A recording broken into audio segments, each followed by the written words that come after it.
प्रारंभिक चौकशी व विविध पुरावे। विभागीय चौकशी दरम्यान दोषारोप सिद्ध करण्यासाठी किंवा युक्तिवादाचे समर्थन करण्यासाठी अनेक प्रकारचे पुरावे वापरले जाऊ शकतात। विविध पुराव्याचे वर्गीकरण। तोंडी कथन पुरावा ऑरल एव्हिडन्स। चौकशी प्राधिकरणासमोर किंवा न्यायालयात साक्षीदार यांनी साक्ष नोंदविताना केलेले तोंडी कथन हा पुरावा आधारित असतो। हे तोंडी कथन संगणकावर अभिलिखित केले जाते। कागदोपत्री पुरावा डॉक्युमेंटरी एव्हिडन्स यामध्ये कोणतेही भौतिक किंवा डिजिटल दस्तऐवज समाविष्ट असतो, जे दोषारोपाचे समर्थन करण्यासाठी वापरले जातात। उदाहरणार्थ मार्गदर्शक सूचना, करार, ईमेल, छायाचित्रे, नियमातील तरतुदी इत्यादी। भौतिक पुरावा फिजिकल एव्हिडन्स यामध्ये वस्तुजन्य पुराव्याचा समावेश असतो। पोलीस यंत्रणेच्या तपासात या पुराव्याचा वापर केला जातो।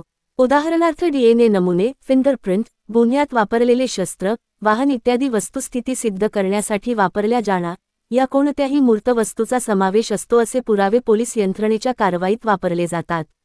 भौतिक पुरावे एसीबी प्रकरणात संभाषण केलेले सिमकार्ड, लाचेच्या नोटा, वस्तू, लाचेची रक्कम स्वीकारताना वापरलेल्या वस्तू ज्यावर अँथ्रॉसिन पावडरचा अंड झडतीत मिळालेल्या संबंध आलेला असेल अशा वस्तू इत्यादी। उदाहरणार्थ लाचेची रक्कम खिशात ठेवल्यामुळे दिसून येत असल्याने परिधान केलेले कपडे पुरावा म्हणून सील केले जातात। परिस्थितीजन्य पुरावा सर्कमस्टॅन्शियल एव्हिडन्स हा पुरावा थेट सिद्ध करण्याऐवजी तथ्य किंवा निष्कर्ष सूचित करतो, जसे की एखाद्या संशयिताच्या फिंगरप्रिंटची तो संशयित एखाद्या गुन्ह्याच्या ठिकाणी उपस्थित असणे। प्रात्यक्षिक पुरावा डेमॉन्स्ट्रेटिव्ह एव्हिडन्स या प्रकारच्या पुराव्याचा उपयोग आकृती, नकाशे किंवा एखाद्या मोठ्या खऱ्या गोष्टींची प्रतिकृती यासारख्या बिंदूचे स्पष्टीकरण किंवा प्रात्यक्षिक करण्यासाठी केला जातो।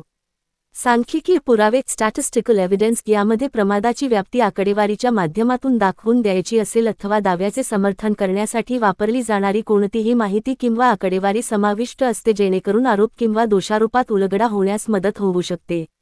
तज्ञ पुरावा एक्सपर्ट एव्हिडन्स विशिष्ट क्षेत्रातील तज्ञ यांची साक्ष नोंदविण्यासाठी प्रकरणाशी संबंधित विशेष ज्ञान आणि अंतर्दृष्टी देऊ शकतो। उदाहरणार्थ वैद्यकीय तज्ञ, हस्ताक्षर तज्ञ, लेखापरीक्षक, तपास अधिकारी। प्रकरणाच्या परिस्थितीनुसार प्रत्येक प्रकारचे पुरावे कमी अधिक प्रमाणात प्रेरक असू शकतात आणि सादर केलेल्या कोणत्याही पुराव्याची प्रासंगिकता आणि विश्वासार्हतेचे काळजीपूर्वक मूल्यांकन करणे महत्त्वाचे आहे।